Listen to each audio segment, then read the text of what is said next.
What's going on, everybody? Thank you for tuning in. Happy Memorial Day weekend to you once again.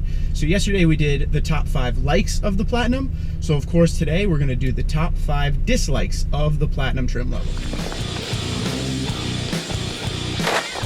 Alright, so let's get started with this list here. Quick disclaimer, none of these are in any particular order. This is just 5 things I came up with that I didn't like about the truck. Nothing crazy, just, you know, there are a few things here and there. First, let's do 2 honorable mentions. Michelle, my wife, said she's mad that there's no remote start standard in this vehicle, especially at this price point. She says it's cool to have heated and cooled seats, but what's the point if you can't remote start the car on before you go anywhere in the morning or whatever? So, high five to her for that. That's a good one. And my honorable mention is, of course, the grab handle. But that's more of a Tundra thing than a Platinum trim level. But yeah, grab handle. If you're looking for the grab handle, sparksparts.com has it ready to ship to you today. All right, so our top 5, let's go. Again, no particular order. Number 5 is the key fob. I hate the fact that it's still a key and then a remote that goes with it. It has been that way for a very long time. All of my Tundras, my first Tundra was an 07, had it. My 2002 Tacoma had one very similar to it. But it weirds me out because there are Toyotas out there that have everything on just the one key. So I don't understand why the Tundra is so behind with that, but let's work on that one, boys.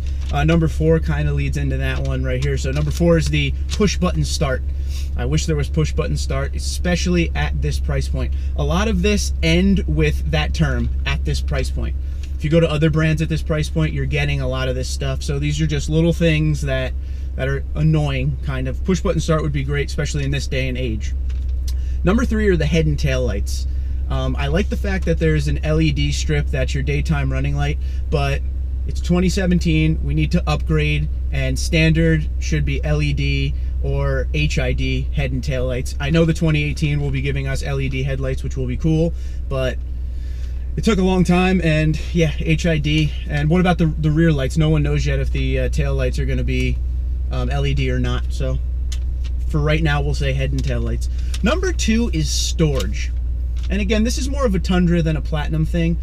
I'm shocked. This is my first Crew Max, and I feel like I have less storage in here than I had in the double cab.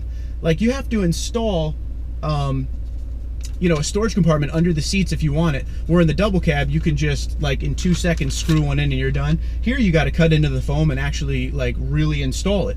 So, storage is a little bit of an issue. Nothing crazy. I could always just put those seats up. You could throw anything back there. I mean, you could sleep back there if you wanted to. But as far as compartments go, I just feel like it lacks a little bit.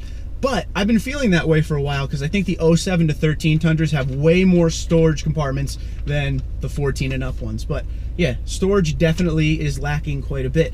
Number 1 is a weird one, but it's bed liner, okay?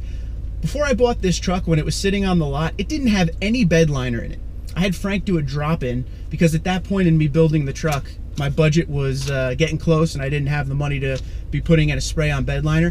But at this price point, I think a spray-in bed liner should be absolutely 100% standard. At least a drop-in should be standard. That shocks me. That shocks me a lot that the bed liner there was just nothing in there. And I've seen a couple of the high-end Tundras just have no bed liner. So, you know, let me know if you bought your truck with no bed liner and if you like that. I know some people actually do like it because then they go out and get a spray-on right away. But why not make the spray-on standard at this price point, at this trim level? So yeah, those are my top 5. Nothing crazy. Just to go over it one more time. The key fob, push button start, head and tail light upgrades, storage, and having a bed liner standard, spray-on bed liner standard. So tell me if you agree with these top 5. Did I miss any? Do you have any? I'd love to hear. Don't forget about the honorable mentions. Michelle said should have remote start standard, and I said a grab handle because we all want the grab handle. Comment below the video or find me on Twitter and Instagram at TundraDude34. You guys have a great Sunday.